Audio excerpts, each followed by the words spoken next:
3 years ago, Universal and Illumination, along with Nintendo, took us into the world of the Mushroom Kingdom, bringing our favorite video game heroes of plumbers onto the big screen in the Super Mario Bros. Movie. And now, 3 years later, we got a sequel.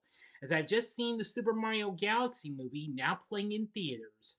But is this new sequel a real galactic blast to enjoy with Mario and Luigi and their friends? Or does this one need to be sent into a warp zone that sends it straight into a deep, dark black hole? Find out in this spoiler free review right now. Hey, paisanos, this is Big D's Entertainment Rankings and Reviews. Let's go!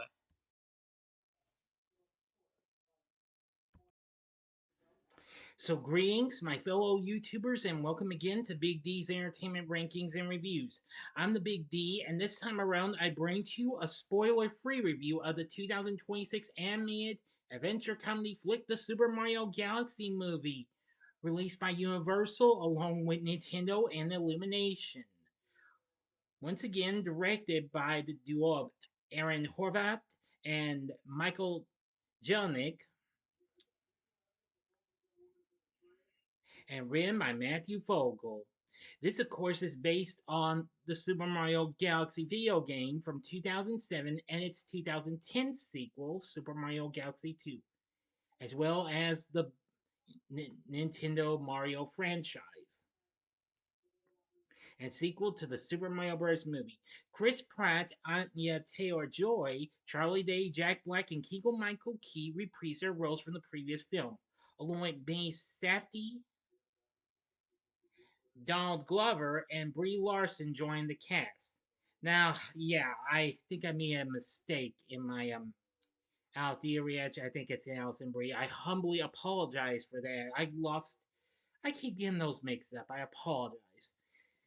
Anyway, this time around, the duo of Mario and Luigi and their friends adventure into outer space where they meet Princess Rosalina and face off against Bowser and his son, Bowser Jr. This film's already doing a decent already become a decent success, but now I'm thinking, does it really deserve the hate it's been getting? Not really. I think this time they need to get their heads out of the warp zone pipes and back in their blooming heads. So, to heck with what critics are saying. This film started out fine, just like the last one, but I don't know why Sam Hill's been getting bad response. So, to heck with what they say, but I'll get to that in a little bit. I'll only give you a little bit of the story because this is spoiler free. Princess Rosalina, ruler of the Comet Observatory and adopted mother of the Lumas, is kidnapped by Bowser Jr., who plots to drain her power to create life to fuel a universe destroying cannon in honor of his father, Bowser, who was defeated by Mario and Luigi and shrunk by Princess Peach. Rosalina sends a Luma to the Mushroom Kingdom, who enlists Peach and Toad for help. Mario and Luigi are called to inspect a disturbance in the desert town of Tostarena, where they meet and befriend Yoshi. Yes, which I didn't mention in my spoiler-free review of the first one. I should point out if you didn't see that, you need to check that out first, but it's okay because that's spoiler-free. Which actually, that was kind of the main Easter egg that was featured in the end of the first movie in the post-credit scene. But of course, I'm going back to the first one. I'm not giving you anything at the end of this one because there is a post-credit scene in this one as well, but I'm not telling you that either. Now, where was I? Oh, yes.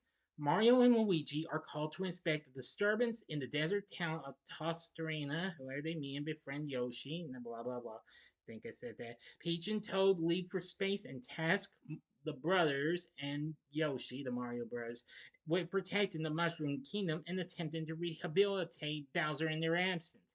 Bowser Jr. appears and lifts Peach's castle into space in an attempt to free his father, but accidentally drops the castle into the High Hive Galaxy, where Bowser is unshrunk when he offers to help the brothers and Yoshi before being adopted by his son, whom he had not seen in years. In the Gateway Galaxy, Peach and Toad confirm Rosalina's location to be the Space Junk Galaxy after defeating Wart, from Super Mario Bros., to a crooked casino owner hired by Bowser Jr. But anyway, that's all the story I will give to you. And if you want to know the rest of the story, go see the movie.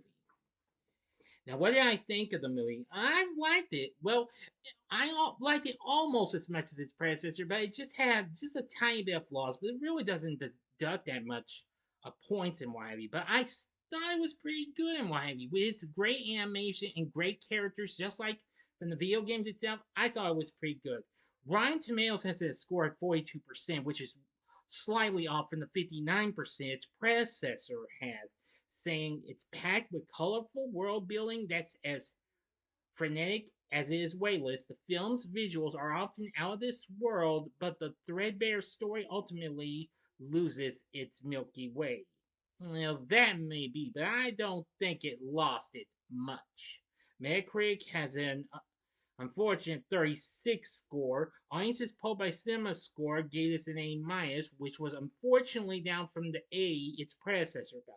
And those at Post Track surveyed that 79% of audiences gave the film a positive review, saying with 62% of them saying that they would definitely recommend it. Now, for Deadline Hollywood, Glenn Garner gave the film a good review, saying this is a fun sequel full of nostalgic references, all-star voices, and epic animation grounded by the father-son story of redemption for Bowser and a sisterly origin story, Princess Peach, both of which paved the way for more video game adaptation fun, while also praising the voice performances of Donald Glover and Glen Powell. Yes, who's also added to this group. I'll get to those in a little bit. Yes. Still, I am going to say I think this was pretty good. Yeah, with and I do mean the sisterhood between Peach and Rosalina. That's only one little slight heads up I'm going to give to you.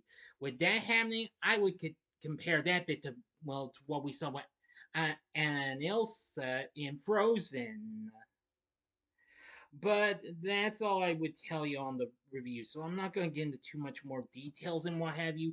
This film is already to do good and what have you, despite the response. But however, despite its bad response from the critics, the popcorn meter score for Rotten Tomatoes does have it verified hot with 91% last time I checked. And so far, it's already become a hit already, so far it's already made 129 million against its 110 million budget. So this should still do well and prove critics that they were wrong. I hope for the best we'll get another one sometime down the road.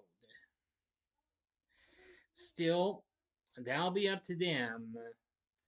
Even though we do have another film from Illumination coming up later in the year in Minions and Monsters. But I'll save that for later. But I really appreciate the story and what have you. Now, Brian Tyler's here to do the score just like last time, and it's still pretty good. You get to hear stuff music you've heard from other Mario games, most notably like Super Mario Bros. 2, for example, and Super Mario World as well.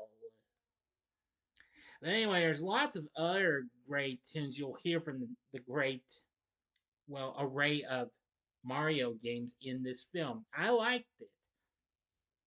Now, although it is a shame that Jack Black did have a new song made, but it didn't get featured in the movie though, which that's kind of a shame, just like the first one. But oh well, I'm trust that's a good song, I bet. But anyway, I am going to tell you that to heck with what the critics are saying. Don't pay attention to them. They're just being too plumb ignorant. Know what I'm saying, folks? We're all entitled to our own opinions, and I do appreciate where if you're a little mild on this film than I am, okay? I appreciate so I will be respectful to your opinions, okay? I promise. For the voice acting cast, we have Chris Pratt once again voicing Mario, and he's still pretty good. And Charlie Day as Luigi, yes, he's still good too. Anya Taylor-Joy as Peach, and what can I say? She's even more good than as she was in the first film.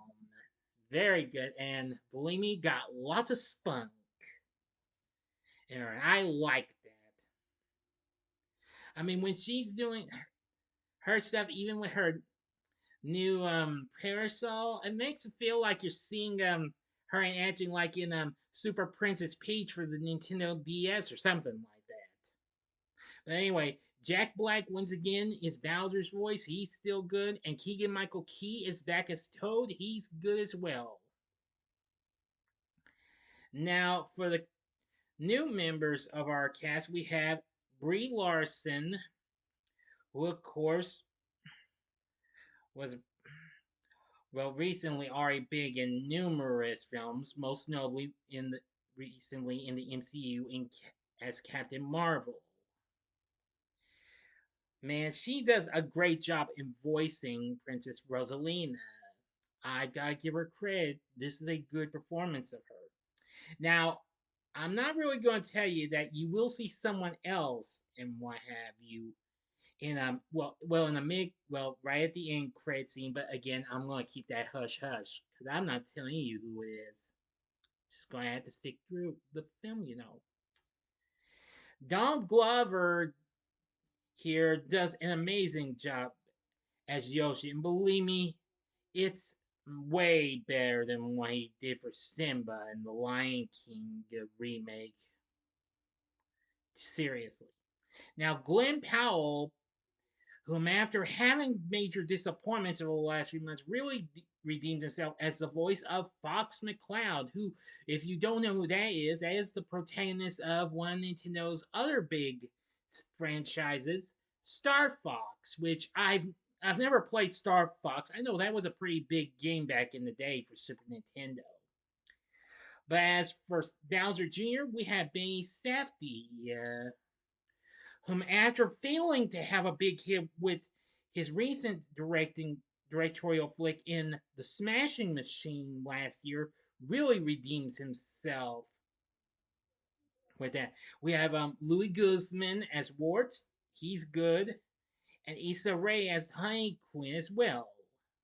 The, the anthropomorphic Queen Bee, who is pretty large, who rules the Honey Hive Galaxy. Oh yes, and we have Kevin Michael Richardson back as Kamek, the Magic Koopa. There's lots of others and what have you. We do see the underrated one of the underrated accessories for the old NES and Rob the Robot. That's only one cameo I will appear. Well, thing that appears, who is voiced by has a cameo voice over by story supervisor Ed Scudder. That's really cool.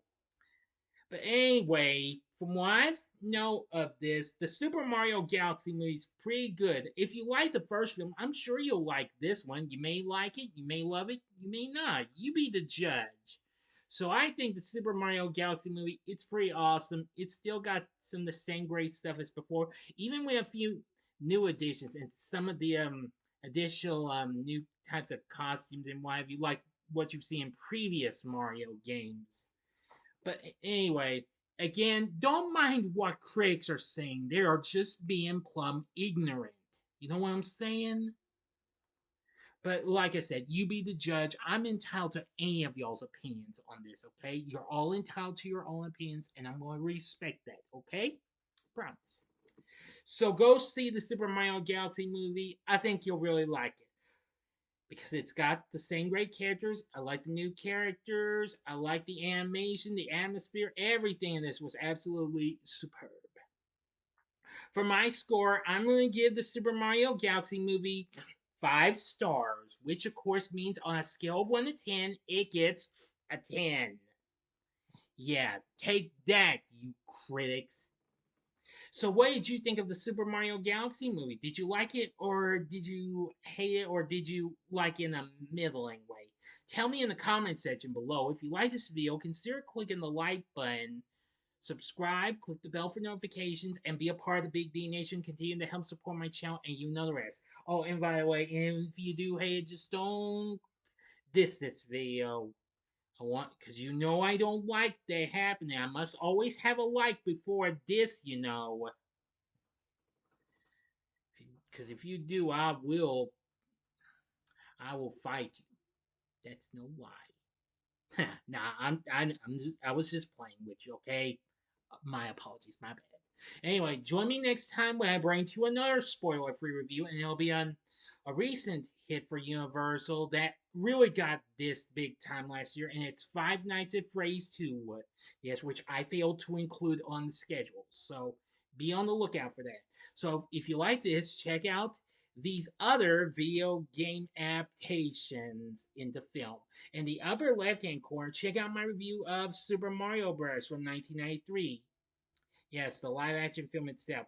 Or go to the upper right-hand corner and check out my spoiler-free review of the recent hit installment of the other biggest name in video games, Inside the Hedgehog 3 from 2024.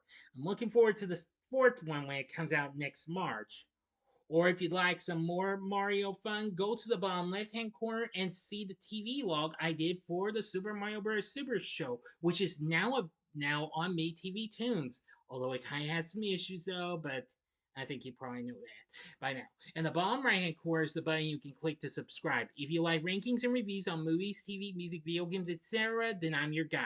Thanks for watching. Until next time, I'm the Big D saying, see ya, paisanos. Or in other words, arrivederci. Bye now.